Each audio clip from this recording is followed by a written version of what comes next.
This one's unscripted. I haven't had much time this week to prepare a full script, so I'm just going off notes made in the back of my head, and I looked like a terrible, extra hairy, greasy version of Emo Peter from the third movie, but you know what? Who cares? Let's do this!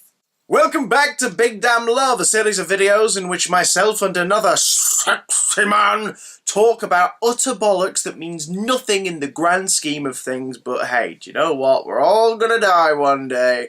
We may as well chat about shit. But not shit, good shit, the good shit. You know what I'm talking about. Spider-Man. Obviously, it's Big Damn Spider Month, and we've already talked about the Ultimate Spider-Man video game. Matt's talked about Spider-Man coming home. We've talked about Homecoming on the podcast. But I wanted to focus on my favourite Spider-Man movie. I'm not going to be interspersing. I'm not going to be cutting in a load of clips, particularly for this one, because A, I don't have much time this week to really do that, and B, I think you should watch the whole movie. I'm not the nostalgia critic. I'm not going to be putting parody moments in here. But I will say this. If you have not seen the 2004 Spider-Man 2 before, listen up. So back in 2002, Sam Raimi was the director of Spider-Man, a Sony Columbia TriStar release. It was the first time Spider-Man, the iconic superhero character, had been put on the big screen. That was a big deal because he's Superman, he's Batman, he's Wonder Woman, he's that level of popularity, and though it would also be baffling that it took Wonder Woman so long to get her first solo outing in cinema, it was equally confusing back in the 90s at least, when James Cameron had the rights to Spider-Man, that we hadn't had a Spider-Man movie yet. Luckily the James Cameron version wasn't made, the script is out there online, it's... But in 2002 we got Spider-Man, directed by Sam Raimi, which was great. It was like, what, the Evil Dead guy? The Darkman guy? Really? Okay. And you know what? It was great. It was 60s cheesy. It had that sort of spirit of the older books, which Sam had clearly grown up with as a kid. It utilised all the best modern movie-making effects and styles that it could, but at the same time remained true to the spirit of what Spider-Man was in his early days. It was also the highest grossing blockbuster for years around, and its record was held as the highest grossing blockbuster until 2004, when its own sequel beat it out. There was a big pressure on them getting Spider-Man 2 right, but as long as they stuck to what made the first one work, they were always going to be onto a winner. And guess what? They stuck to it and developed it. Spider-Man 2 follows on from the story of the first Spider-Man movie, in which Peter Parker is bitten by an experimental spider at a high school trip. That merges with his DNA. The venom merges with his DNA and gives him spider-like abilities, including the shortcut from the comic book version that Sam Raimi introduced, where the webs weren't made by shooters, they were in his blood. It was part of the power set, which a lot of people complained at the time, but it's utilised very nicely in this movie in particular. In the story of the first movie, he fights the Green Goblin, who is his best friend's father, the owner of Oscorp, who performs a human trial on himself of the stuff that they're trying to perfect for their latest company deal, and he goes nutso, and Peter has to fight him, and the movie ends with Norman Osborn dying, Harry Osborn, Peter's best friend, seeing Spider-Man bring the body home, so assumes Spider-Man's killed him, and Mary Jane, the girl next door, the love of Peter's life, saying to him, okay, like, I love you too, let's be together. And Peter goes, like, no, I can't, and walks away, which is a big deal, because he loves this woman, he absolutely adores this girl, and he walks away because he realises the life he leads now is going to put her in a lot of danger. Cut to Spider-Man 2, where in this movie, Peter Parker is like, my life's pretty shit. Like, he's doing okay. He's got a small apartment in the city. Makes you wonder, like, what happened? He and Harry were sharing one.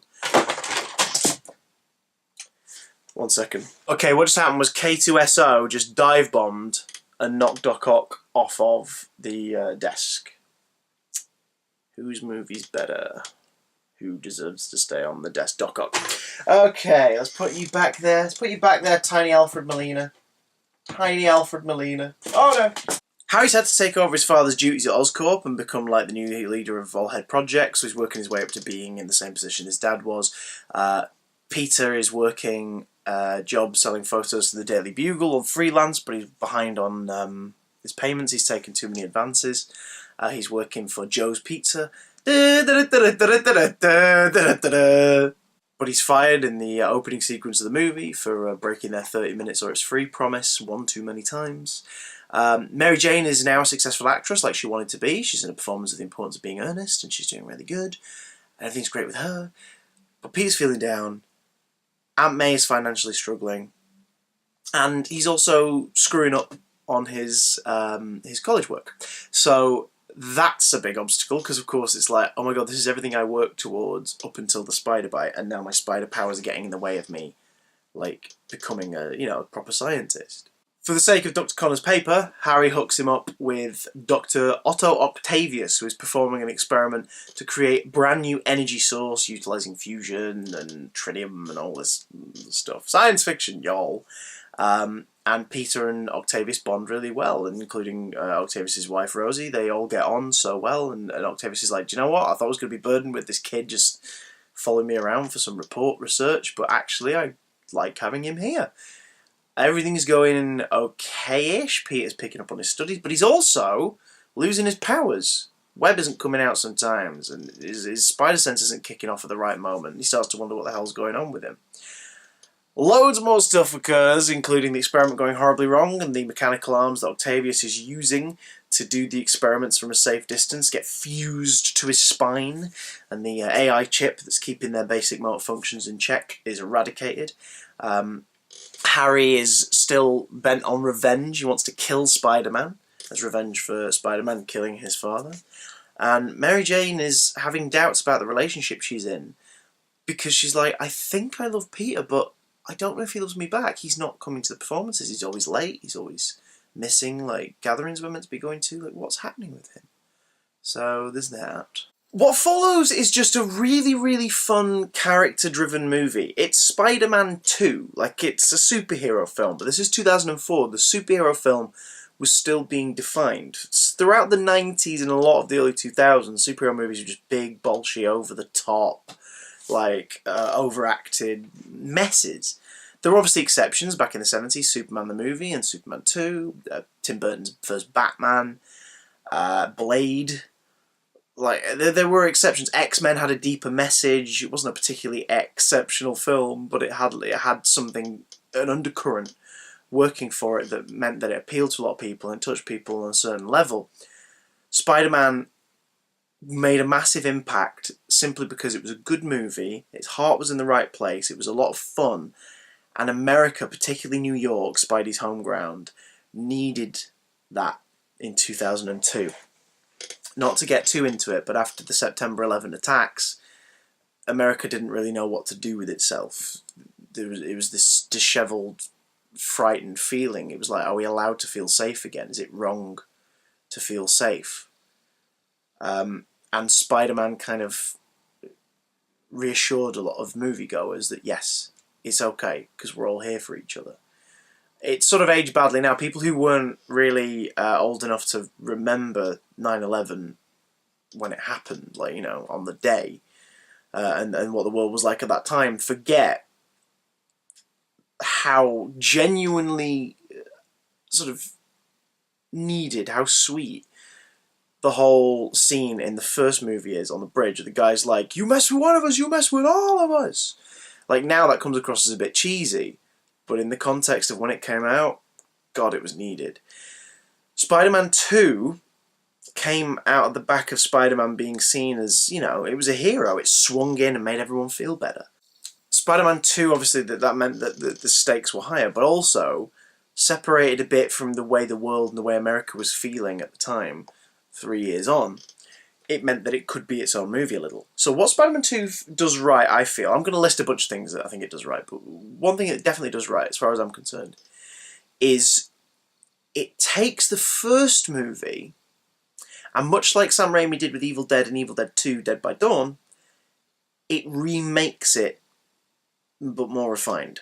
I'm not saying Spider-Man 2 is a remake of Spider-Man, but close enough. Think about the formula, alright? Peter learns a life lesson from a father figure. In the last one, there's two of them. There's Uncle Ben and Norman Osborn. In this one specifically, Dr. Octavius. Like Osborn in the first one, the father figure undergoes some horrible transformation that puts them in a morally dubious place. Obviously, the Green Goblin's a lot more sinister and a lot more murderous. Octavius feels like he's doing the right thing, but he's corrupted by the AI. Peter has to learn to become a superhero and find a way to balance it with his normal life, if he can have a normal life anymore. He's conflicted with home, he's conflicted with love. You could just say this is the Spider-Man story in general, but like the first movie did it so well, the second one just sort of takes it and develops it. It's a remake as well in the sense that Bruce Campbell pops up in a cameo role. One of 3 he'll play in the Raimi movies, this time as a wonderfully rude usher. The final sequence is pretty much the same in a way. Like obviously in the first one it's a brutal fist fight in a warehouse after the Goblin gets personal, knowing Peter's identity. In this one, Ock gets personal using real people Peter knows from his real life to get to Spider-Man. And then his identity is revealed in the final sequence. The villain dies, spoilers, but that was part and parcel of comic book movies for years for some reason. But much like how the opening 10 minutes of Evil Dead 2 remakes Evil Dead, this movie also expands on themes that it's reusing from the first movie. It's not just strictly a retelling in a structured way. It also like goes, okay, that is a beat we're going to focus on. Peter finally confesses to Aunt May that he was there when Uncle Ben died. Rosemary Harris is only in a few scenes in this movie, and she is by far the strongest performance in it. She's wonderful to watch, and that scene in particular is heartbreaking. And you're so relieved when you see her packing the next time Peter goes to Queens back home, that she's just like, it's fine. Like, you can see that she loves him so much that she's not going to let it ruin what they have. And it's like, oh, so sweet. This is the film where Kirsten Dunst is at her most sympathetic. In the first movie, I think she's at her best in these 3 because she's the girl next door. She's just the sweet girl, and you can totally see why he's a bit infatuated with her, and you can kind of see that she would sort of like him. He's obviously he's an outcast and he's really gangly and weird, but like when he does get a bit more confidence throughout that first movie, you can see why she's like, I think I do like Peter. In this movie, she's conflicted. She wants him to just say, I love you, let's be together. But it's too late. She's moving on with her life. She's with John Jameson, astronaut, son of Ed Bugle editor-in-chief J. Jonah Jameson. And she's engaged, and she's about to get married. And still she's hanging on because she just wants him to just say, I love you, let's be together. And she'd give it all up. And watching Dunst play with that is good. It's like, oh wow, no, she's not bad. Number 3. In fact, if you watch Spider-Man 2.1, which is on the Blu-ray edition and got its own DVD release, it's basically the movie with a few additional scenes added back in. Only makes it about 4 minutes longer, but one of them is Mary Jane talking to a fellow cast member from the play, like shortly after announcing her engagement, and it's just talking about being engaged and love, and you can see that she's not happy, but she's pretending to be because this is the dream, right? And it really hammers home how much she and Peter should be together. Also included in the extended edition is an extended version of the scene where Peter goes to see his doctor and is like, so my friend had this dream that he was Spider-Man, but he was losing his power. A scene which is, sweet in the film as is, and obviously it's like Peter probing to be like, maybe there is something medically wrong with me. In the extended version, the Doctor has a lot more dialogue, and it becomes apparent that he's basically like, yeah, I can tell you're Spider-Man, I've figured that out from what you just told me. Maybe you just need to make sure that you've gotten your life straight. Because that's one plot point that isn't addressed directly in the movie. Spidey starts to lose his powers, and then he regains them toward the end. But from Maguire's performance, and the pacing of the story, and the scenes in the film, like there's no chuffer, it's just what needs to be there. You realise that it's all about self-confidence. It's all about being happy. And he's trying to juggle so much and make everyone else happy. He needs that selfish moment. He needs to just go, what do I want? And to focus on that and just feel comfortable again. And, it's just, the whole thing is just a story about being off your game and sorting yourself out, clearing your head and going, what do I need? What do I want? Okay. Without being an arsehole, like another Spider-Man, Garfield's incarnation. What can I do to get what I want, but not tread over anyone else? Except for John Jameson, apparently. James Franco is decent as Harry Osborn in this, although I think he gets the most to do in the third one with the whole amnesia thing, and so good. Like, all that stuff. Harry Osborn is fun to watch. You can completely understand why he's vengeful about Spidey, why he's bitter about his best friend being the guy who takes pictures of him and not telling him anything.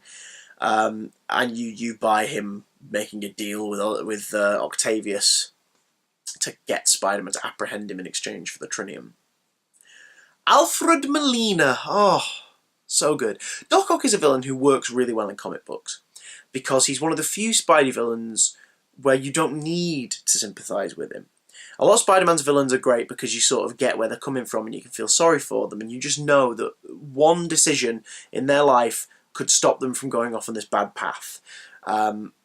Things that happen to them, their origins are unfortunate. You know what I mean? Like Kurt Connors just wanted his arm back and becomes the Lizard.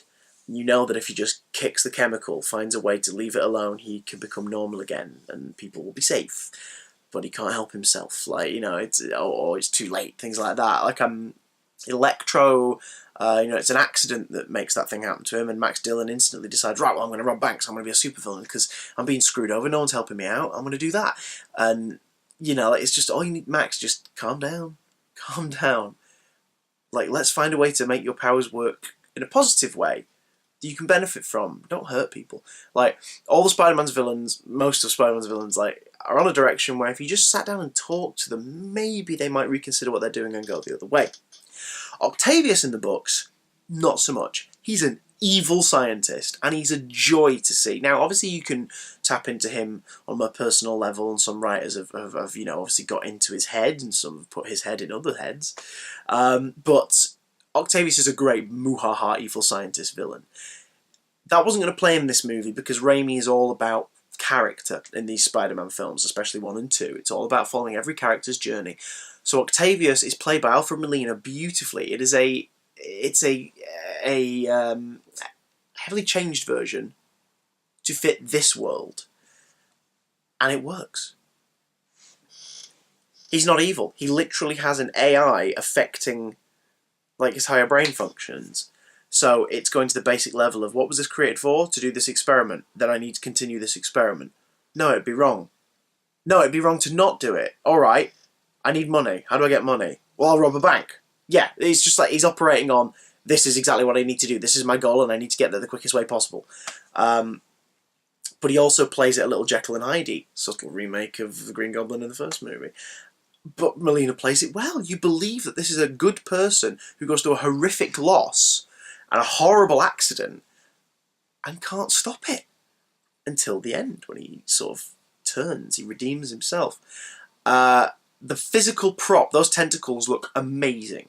They look so good, and they are most of the CGI, obviously, but there's so many scenes where they are practical effects that were green rod puppet animated, like they were puppeteered, and then the rods were taken away. They look great. And again, in this world that Raimi's created, this universe where it's not just like tentacles flying all over the place and men in goblin outfits, it's about battle suits and you know, hover tech and things like that. They're still fantastic, it's played fantastical, but it's sort of based in a sort of realism. The tentacles look like they could be a thing. Like something that would probably be operated by remotes or whatever, not by a brain, but like they look... like their technology looks like, oh shit, that could be a thing? And it's great. Just to knock off a few things, because this video is running really long, sorry about that. Robbie Robertson, Jameson's right-hand man at the Bugle.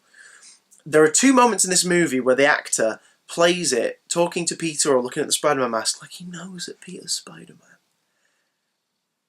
Without a word. Without a scene, without a moment, it's all just in the way he looks, the way he carries himself, the way the shot lingers on him, just that extra moment when he says to Peter, like how did Spider-Man get there? And it's just a nice touch. It's like, people are figuring this out, but they know he's doing the right things, so they're not stepping in. Even Aunt May has a moment in this movie where she's sort of hinting that either you're Spider-Man and I know it, or you know him, and I know you know it. Just so nice. The entire opening with the pizza deliveries is freaking wonderful because it's so typically the Parker look in a 5-minute sequence. Everything about that bit is great. He stops a crime, he saves some kids from getting hit by a van, he leaves the pizzas on a ledge while he's doing that, but then he still grabs them as one guy's about to eat a slice, then he webs the final slice. He enters the building to make sure he delivers them on time, even though he fails, by entering, like, obviously a vent or a window, and then stepping out of the supply closet, leaving the receptionist to just be like... I mean, she doesn't even say, like, what were you doing in there? She just looks like, huh? And then he brings the pizza, she checks the time, she's like, yeah, I'm not paying for those. And suddenly the mystery of him coming out of the closet doesn't mean a thing. She's not paying for the pizzas. So many nice little choices in this. J.K. Simmons as J. Jonah Jameson. Once again, masterful performance. Best character across the trilogy. Best casting. There is a reason they haven't attempted J. Jonah Jameson live on screen again since yet. Because they're like, we need to wait long enough for the ghost of his performance to ebb away. Just enough that we could get away with recasting that part. Oh, just... beautiful performance, and in this he gets some nice stuff to play with. They find a guy brings Spider-Man's suit to the Bugle and is like, there you go, I just found this in the trash, and James is like, oh my god, he must have given up, and he's like, yes, it's brilliant, we've gotten rid of him, fantastic, the smear campaign's worked. And then later on he admits that he misses him because on reflection he's realised the good he was doing, until out of shot, Peter steals the suit back, Jameson sees it and immediately is just like, he's a menace! It's great. This is the film that birthed 1,000 gifs, specifically the you know exactly which one I'm talking about. The operation scene where Ock is unconscious and the surgeons are going to remove the harness from him to assess the damage that's happened to him in the explosion, and the tentacles come alive and mutilate all the surgeons in the room. A few nice things about that. It's obviously very Sam Raimi. There is an Evil Dead 2 homage directly when one of the doctors is pinned against the wall and grabs a surgical saw to saw the arm off. I mean, there's even an Evil Dead camera at one point because the tentacles all have cameras in the claws. You even have like the camera going across the floor thing going on. John Landis is one of the surgeons in that scene. I only found that out today. Bruce Campbell as the usher. Just, oh, can I help you? Like, brilliant. It helps maintain the illusion. The lady on the violin. Spider-Man! Spider-Man! Where have you gone to? Great. That's how you do it. Danny Elfman's score, speaking of music, Danny Elfman's score, wonderful, once again. The best sequences in this movie are a mix between the action set pieces and just the emotional moments. Peter confessing to May about being there when Ben passed away is incredible. But then so is the fight in the bank. Like, Ock lobbing sacks of coins around because it's such an old school comic book scene that it's sacks of gold coins being thrown all over the place. Like, that's amazing. And the fight that goes at the side of the building as well. The Spider-Man No More moment where Peter sort of like has a vision of Ben and he decides, no, this is affecting my life so much, I have to stop. Like, he takes the loss of the powers and everything as a sign that maybe it's time to throw in the towel. And then you have the raindrops keep falling on my head montage, which is Raimi at his absolute cheesy best. So much fun. Maguire sells it brilliantly, and including the whole, like, even the mid-freeze frame at the end before it carries on. So good.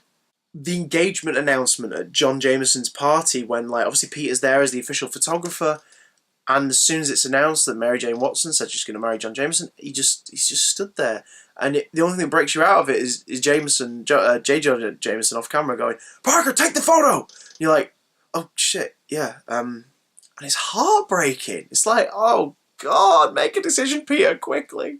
The landlord, Mr. Ditkovich, and his adorable daughter, who both pop up in the third one as well. It's nice when they're in the third one, but he's just got that whole... I have ears like cat and eyes like rodent. Why are you doing the teeth? You're talking about having eyes like a rodent. But the highlight of the movie, hands down, the absolute highlight of Spider-Man 2 is the train sequence. The fight sequence, Peter being forced to stop the train, and then the passengers defending him against Ock. It's incredible. Just, it's the pacing, the stakes, The actual action, the choreography is brilliant. Effects-wise, it has aged phenomenally. It's a 2004 movie and the CGI is as good as it is today. It's so well done. And again, like, it's two CGI people in most shots, but like, it's two CGI people bounding around the screen, but no, you feel it's Tobey Maguire and Alfred Molina's characters battling to the death. It's phenomenal. And then Peter stops the train all by himself, and everyone mocks, like, Maguire's face when he's holding the webs and he's struggling to stop a speeding train. Wonder what face you'd be pulling if you was trying to stop a speeding train with just your bare hands and some rope. Seriously, that is some damn fine acting. He made a choice. He made a Nicolas Cage-esque choice, and it makes sense. And then obviously, like, the shrapnel hits him and he pulls the mask off at one point. And when he's, like, he passes out from holding the train and the passengers bring him in. And it's, you know, that's how you do sort of subtle saviour stuff, Zack Snyder, when they're carrying him above their heads. They put him down and he comes to, and one of the passengers is amazed. They're like, oh my god, he's just a kid. It's just like moments like that. And the fact that the kids find the mask and they come over and they bring it over and say, we found this. And he's obviously like, he doesn't quite know how to feel. He's just woken up from stopping a train. He's just realised his mask's off. Everyone can see him. Someone says, like, it's alright, it's alright. The kid says, we won't tell nobody. And it's so sweet, because it brings me to my main point about these two movies and this one in particular. Why I hold them up in the same sort of place as, say, Wonder Woman, or Superman the movie, or Captain America the First Avenger. These are movies about good people. Superhero stuff has become darker over the years, and it's become this weird, like, oh, it's only cool if it's gritty, or it's only cool if it's ultra-realistic, and blah, blah, blah, blah, blah. And it forgets the core of what comic books really are. They're modern-day Greek mythology. They're fables. They're fairy tales. There is nothing wrong with a story simply being about a good person, or good people, doing good. And in that moment, an entire train carriage full of people, in 2004, so camera phones were a thing, no one goes, oh my god, like, oh my god, what's your name? I'm going to tell everybody. No. They thank him for saving their lives. They respect the mask. Puts it back on. No one says anything. And then when Ock arrives, they stand in the way and go, well, no, if you want him, you got to come through us. It's amazing. It's just, there's not enough of that in superhero movies and action movies anymore. Just good people. Yes, you can make interesting characters out of people in a grey area. Yes, you can have interesting characters from people who are black and white in terms of their morals. But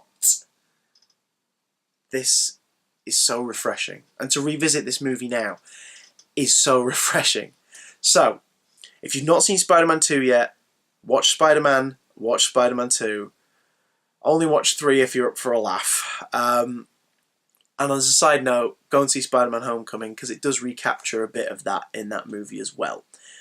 What are your thoughts on Spider-Man 2? Do you love it? Do you love the things that came from Spider-Man 2? Like the video game, for example? That damn pizza theme? Let me know down below. Sorry this one was a bit of a long rambler, but I couldn't easily put into words why I love this film. I thought I'm just going to turn the camera on and talk.